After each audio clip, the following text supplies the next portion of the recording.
Welcome everyone from wherever you are joining us for this live stream today, whether you're on Facebook or IG or YouTube. We want to welcome you and thank you for being here.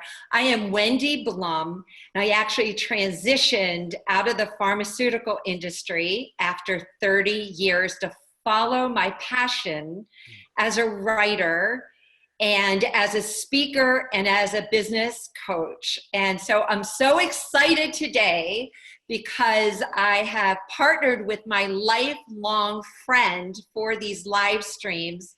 And I have the honor of introducing Loren Robin, who has been at the top of her field in the real estate industry and in the network marketing industry. So welcome to Loren. Hey, thank you, Wendi. I am so thrilled to be here with you and Randy today, and I'm especially thrilled to have been on life's journey with you over the past 20-something years. And I've watched you personally crush it in pharmaceutical sales. I've watched you find the courage to transform your personal life, and now I witness you just helping and supporting so many people, not just here locally in our local communities, as a coach, but we've been to Haiti together. We've done some global things together. You're making the world such a better place. And I am so honored to be here with you today. So thank you. Can't wait to hear from Randy. Yeah, we are so excited now for our very first live stream to introduce someone that both Loren and I have followed for more than a decade. And so to have you here today, Randy Gage, we are just over the moon. You're someone who is entertaining, you're mind-bending, your success in prosperity TV, the author of more than 10 books with very edgy titles, and knowing that you're getting ready to launch your new book here coming in just a few weeks. You've spoken globally, all around the world, to tens of thousands of people. So we officially welcome you, Randy. Hey, great to be on with you guys. I'm excited for what you guys are doing with the group here. It's a cool sandbox to play in when you work with authors and speakers and coaches and consultants. You're working with people who really do want to dent the universe in some way. They have a message, they need to get that out. So it's a really, for me, it's a great creative energy to work with people in those professions. Well, as you have made all of those like transitions in your life to become a speaker and to become an author, you've written books like Risky is the New Safe, and now your new book, Direct Selling Success. Can you take us back to the very beginning, like how you even started on that path? Well, I'm one of those true American success stories, a high school dropout who became wealthy, right? And high school dropout is probably gilding the lily a little because I was actually expelled from high school because I was in jail for armed robbery at 16 years old. So, I was a dishwasher, busboy, waiter, cook, worked my way up in the restaurant business, was kind of struggling. And then I was exposed to direct selling. And that was a big breakthrough for me. And so I got into that and I had some success. And, but the company I was working with went through some real serious legal challenges. And I thought, wow, these are not the people I thought they were. I don't think I can stay here. So I had been training my own team and I thought I could help train people in other businesses, other companies. So I resigned my distributorship and with no real savings, no real plan other than, hey, how hard could it be? I mean, all these people, they need help training and building their team, and I know how to do that, so I'll just do that. And that led me to my career that I've been in since 1991, I guess. And along the way, I wrote the first book and then the second. Now this one coming out in a couple of weeks is going to be my 12th book. And I've kind of migrated out. I used to just do programs in the direct selling profession, but I had my midlife crisis at 40, right on schedule. And so then I retired and I said, I'm just going to play softball and race my Viper and drink out of a coconut. And that lasted like 9 months. And then I was like, I was going crazy. I had lunch with Bill Gove, who was the first president of the National Speakers Association. And he told me, you got to be back on the platform. And I loved him and respected him so much. That was right the message I needed to hear. So I came back in the speaking profession and just decided, I don't want to just be doing marketing programs. I want to look at the bigger issues of prosperity and self-development and what causes people to be successful. And so that's really what I've done the second go around. And it's been just a wonderful journey for me. So for the average person that is listening to this, that has a dream of being able to step onto a big stage like you have, or to write their first book, that level of taking the challenge that shows up and use that as your breakthrough and be bold, do you have any wisdom that you can share of how to tap into that confidence or how to step into that being bold enough to? Everybody in our space is going to face imposter syndrome at some point. Like, who am I to write this book? Who am I to give this speech? Do those people know that I have this really pressing personal issue at home right now, and they think I'm so successful up here, but really I'm my 14-year-old daughter hasn't spoken to me for 2 weeks, or whatever the case may be. You got to understand, I think, and I actually I was like channeling some writing this morning for the people who are in my coaching program, because that's for influencers. And the thing I was telling them was, we think, well, I've got to look credible. I've got to think of how strong my personal brand is. I have to show that I'm successful. But the world-class speakers who touch audiences on a soul-to-soul level, the authors that write books that transform the world, the coaches that actually transform the lives of the people they mentor, they have to go to the darkest areas of their life. They have to be vulnerable. They have to show that they have failed, that they have had fears, that they have had insecurities. And that's the book people want to read. That's the speech people want to hear. Right? So as opposed to getting up there and saying, I'm Mr., Mrs., know-it-all, I've got it all together, I've got it all figured out. When you will come from true authenticity and talk about your struggles, talk about your fears, talk about your insecurities, and more importantly, how you have overcome them, then the audience, whether it's the reader, the listener, the viewer, somebody in a speech, somebody in your coaching program, they say, he or she is qualified to teach me. They have been where I am, and they have reached where I want to be. And because of that, you have credibility with them, and you don't have to worry. I always, in a lot of my blog posts or my podcasts, I'm always telling people, listen, I don't claim to have everything figured out. I'm not the omniscient, omnipotent guru who knows it all.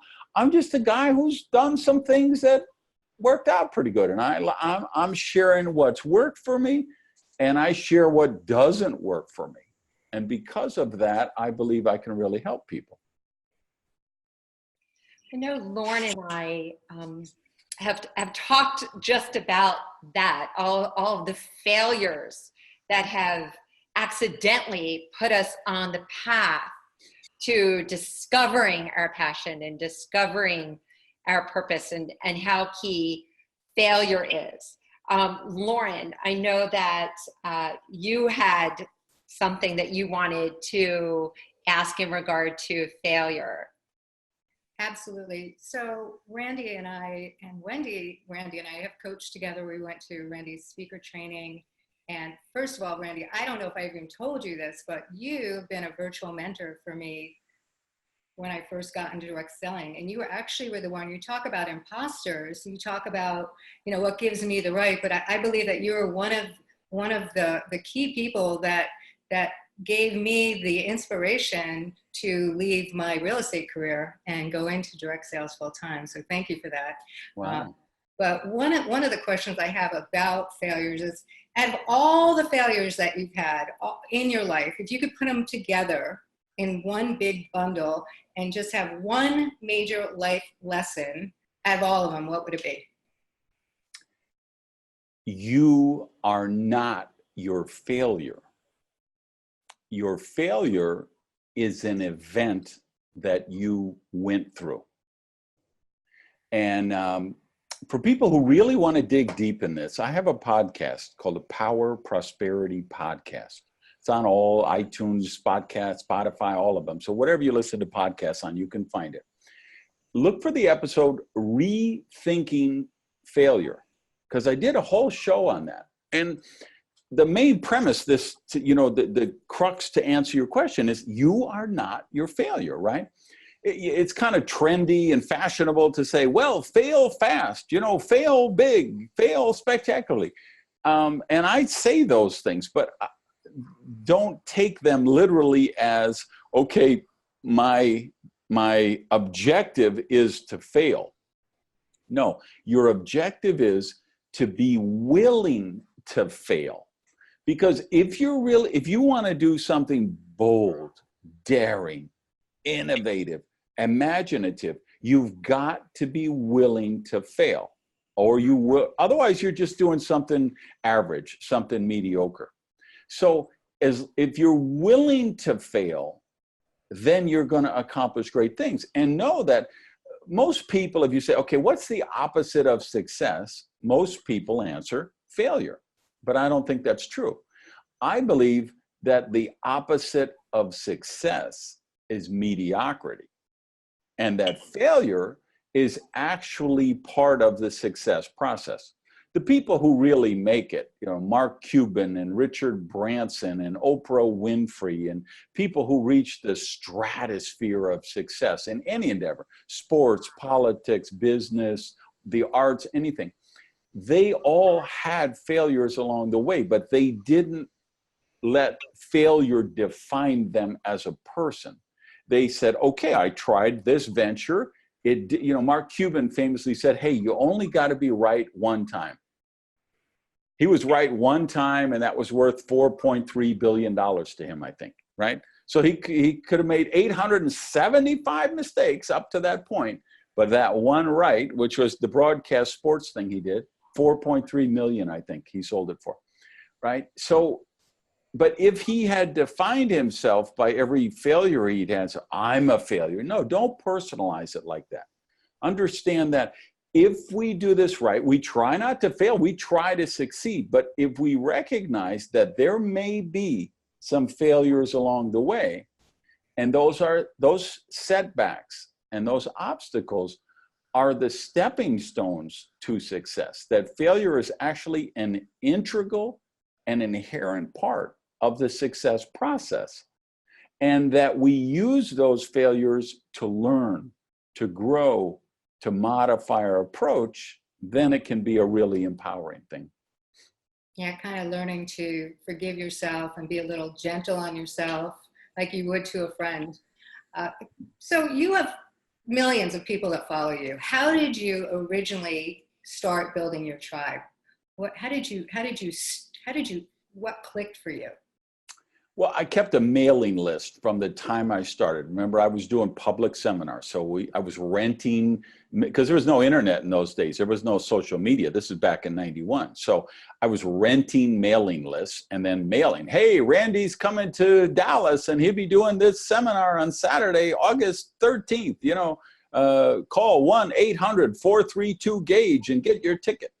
And then when they did, or they bought a product, we kept them in a database. And still to this day, that's the number one thing that every influencer, every leader, every tribal person who wants to lead a tribe needs to do, is have a database that you own. You know, having a Facebook page is not enough, because Zuckerberg is going to charge you to access those people, even though they say they want to follow you.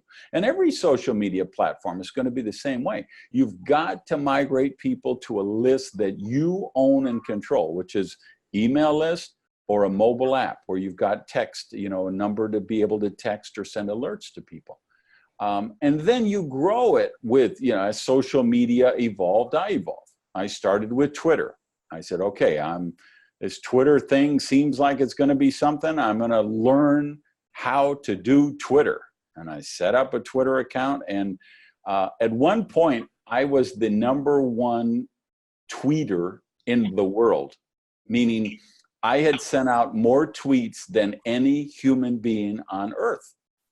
Because and now I'm actually 3rd in the world, according to a link that somebody sent me the other day. But because at that point, I had done like 40,000 tweets, because I spent about 4 hours a day on Twitter, just learning Twitter and communicating with Twitter and responding with people, you know, not just posting spammy messages, but actually engaging with my followers. And I built up a big following. And then I said, okay, the big thing is video. You know, I need to learn YouTube. So I went to YouTube and I watched who had lots of subscribers and who got lots of views. And they seemed to have a regular schedule, and they told their followers when they posted. And so every week or every day, whatever their schedule was. And I said, all right, I need to do that. So I set up Prosperity TV, which is my YouTube channel. And we've got more than 2 million, about 2.5 million views on that. So that's done well. And then next I went to Facebook, right? And after Facebook, it's Instagram. And honestly, I'm going to leave Facebook and Instagram, WhatsApp. I don't like the business model. I think Zuckerberg and what they're doing there is very evil, and I want to get off of it as quick as I can. But it was very helpful for me, all of them, growing. But at some point, once you become successful as an influencer, you're going to come to this decision you've got to make, which is, okay, am I going to spend 10 hours a day trying to trick all the algorithms on Facebook and Instagram and get my stuff in people's feed and post all this content and do this? Or do I want to really create amazing content and make remarkable videos that go viral, and write amazing books that become bestsellers, and develop courses and resources that people tell other people about? And so for me, I like to work 12 hours a day. I like to work from 7 a.m. to 7 p.m., right? Now, that's not all work. Obviously, I do cardio is the first part of that. Then I write. Then I go do some resistance training. Then I have lunch. Then I write. Then I have dinner. But so I've got that block of 10, like 12 hours. Because if I'm done by 7 p.m., I love my work. I'm excited when Monday comes around. I love to do what I do. I'm a writer. I'm happiest when I'm hunched over my keyboard in my lonely writer's garret, working on my next book or my next blog post, right? So I got to say, do I want to spend 10 hours a day trying to get featured in Zuckerberg's platform? Or do I want to spend 10 hours writing an amazing book and then 1 hour on posting stuff on social media? And so that's where I'm going now, which is, okay, I've built a good following on Instagram, Facebook, YouTube, Twitter. I've got 12 books out there. I've got dozens of albums and video and audio and stuff out there, other courses. now it's time to let my work speak for itself. I'm going to, kind of get away from some of this social media stuff and spend more time creating high value content for the people who follow my work. And that's, when you first start off, you're going to over index on the promo and building the tribe. But once that happens, then you get to evolve and move more in the area of the authorship and development stuff. Yeah, really interesting. You had talked a little bit about your daily routine, and Wendi is somebody who's got this incredible, really fascinating morning routine that she starts at 4:30 in the morning. I'm going to turn it over to her to talk to you a little bit more about your routine. Well, so Randy, you mentioned that you follow this protocol, like you have this morning protocol. And so has it changed? Does it evolve? I mean, have writing always been part of it? And do you wake up earlier than 7? Like, walk us through like what happens before 7. Yeah, I like to get up at like 5 to 6 a.m. And then first thing I do is cardio and self-development. So I try to marry those together. Moved more from reading to podcasts, because then I can listen to a podcast when I'm on the treadmill or the elliptical. So I do like a 30-minute on that. So yeah, it's not always 7 to 7. A lot of times it's 5 to 5 or 6 to 6, or 7 to 7, but it's in that range.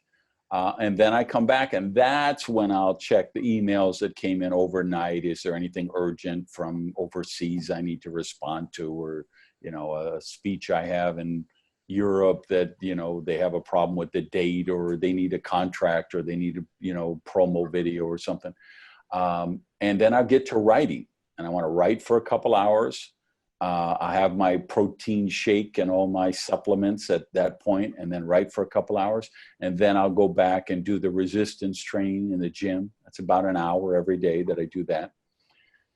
And then I come back and I have lunch, and then I'll write. And that's after lunch, that's when I'll return more phone calls, do interviews like this. Like I'm in San Diego, so it's like, 1 or 2 in the afternoon here. So that's when I schedule my podcasts and my radio interviews or print interviews and stuff like that, because I like to leave the morning just for writing. And then I try and do some more writing through the day, have dinner, and then I'm, ready to go to dinner with friends, have a date, watch a ball game, do whatever the play, whatever that may be. Do you ever go through those phases though, where you stay up all night and write, or you just like block off like a couple weeks and then you really immerse? Yes, I do.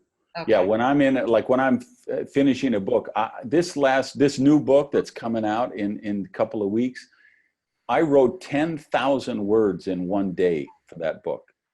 I have never done that in my life, but I just felt like I was channeling this book. I had a couple of days I did like 4,000, 5,000, 7,000 words. One day I did 10,000. That book came in over 70,000 words. That's the longest book I've ever written. But I just felt like I was channeling it. I usually, when I get serious about a book, I usually go down to Key West. I figure, it worked pretty well for that, what's his name? As the Bell Tolls. What's his name? Why am I... Hemingway worked pretty well for that Hemingway guy. So, I've written pretty much most of my books down there. So I go down there and I'll just channel stuff for a week or 10 days. And my other rule is when I wake up in the middle of the night, if I'm still awake after 15 minutes, then I just get up and I start writing, because that tells me I'm supposed to be writing, or otherwise I would have fallen back to sleep. Yeah, like there's a message inside of you that has to come out. Well, we're going to jump over now to a lightning round, and I'm going to send it over to Loren, and we're going to have 2 phases of this. Okay. All right. So in one word, what was something that you did to sabotage your career? One word? One word. Doubt. Doubt. Okay. What is the best business advice you've ever received?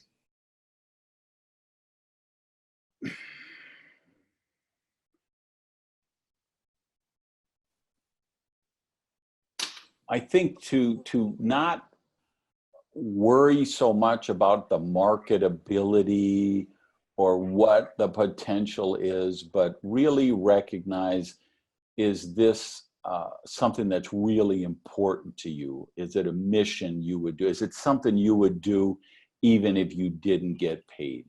And I think when you follow that inner muse, you end up getting paid. Awesome. Who is your mentor? This always shocks people. I didn't well, one, I will say Bill Gove, who I mentioned earlier. Bill was like my grandfather to me. We met at the Florida Speakers Association. He just saw something in me for whatever reason. He kind of just adopted me. He had been retired. He was like 70 at that point. He was retired, but he came and he just saw this potential in me. So he was a mentor in that sense. And then otherwise, it's really dead people, right? I don't find people I can model who do what I do that have become mentors. So I'm Emerson, Thoreau, Ayn Rand, James Allen, Charles Fillmore. I'm a big student of books.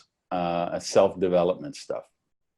On that note, what is your favorite business book, and what book have you read over and over and over again?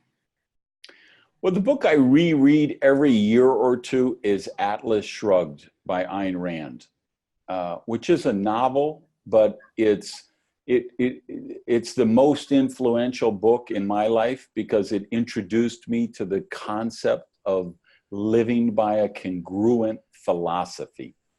And so it's been tremendously impactful for me. And I do reread it every year or two.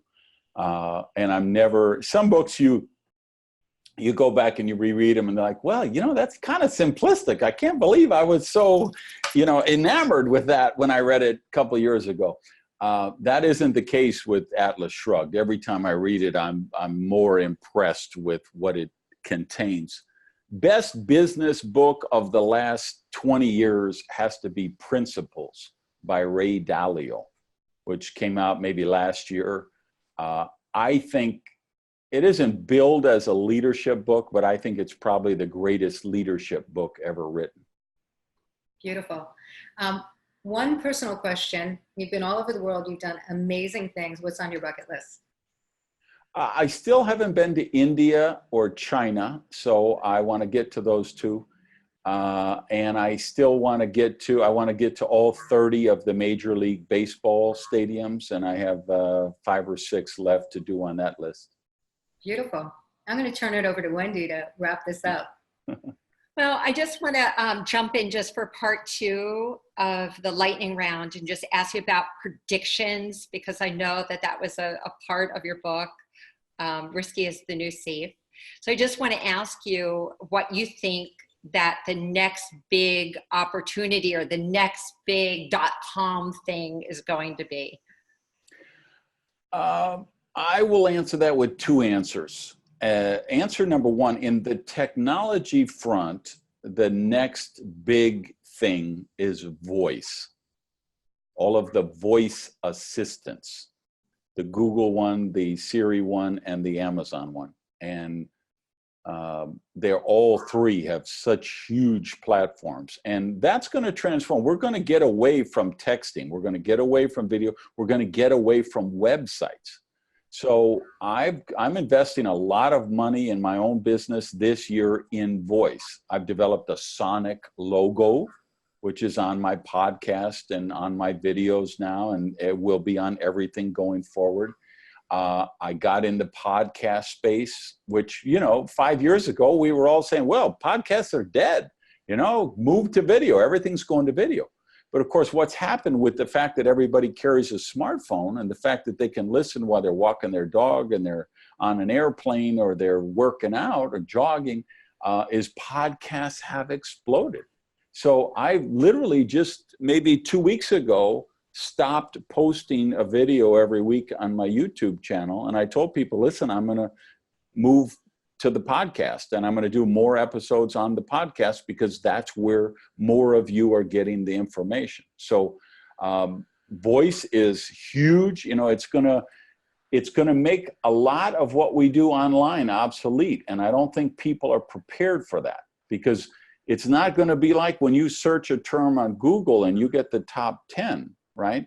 So when you say, you know, if you look at the thing we're going to have to recognize as influencers is we're going to have channel conflict, just like Coca-Cola does, just like Walmart does, just like Nike does, right?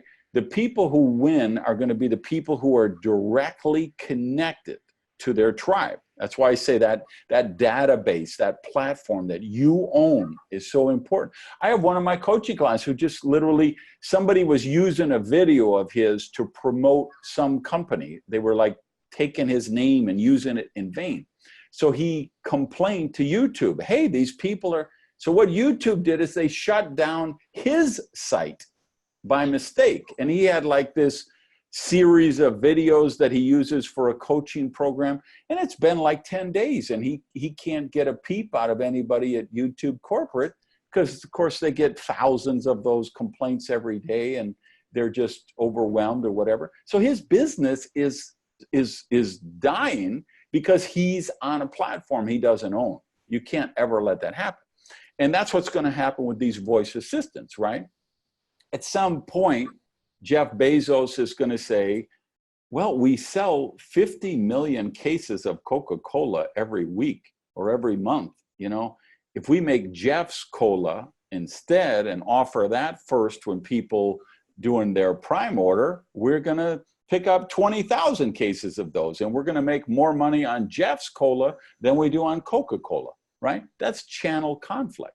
So it's going to be the same when people just, whether they order vitamins, whether they ask for a keynote speaker, if they're looking for a coach, they're looking for a consultant, who comes up first on that voice thing? So that would be, in terms of what's next for technology, definitely voice, voice, voice.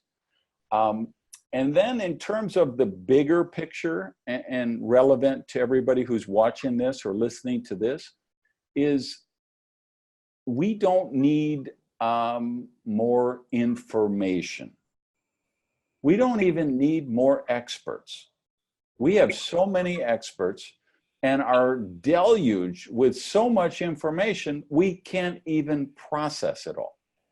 What the world desperately needs is thought leaders who will interpret that deluge of information and say, okay, sifting through all of the white noise, here's what's really important to you right now.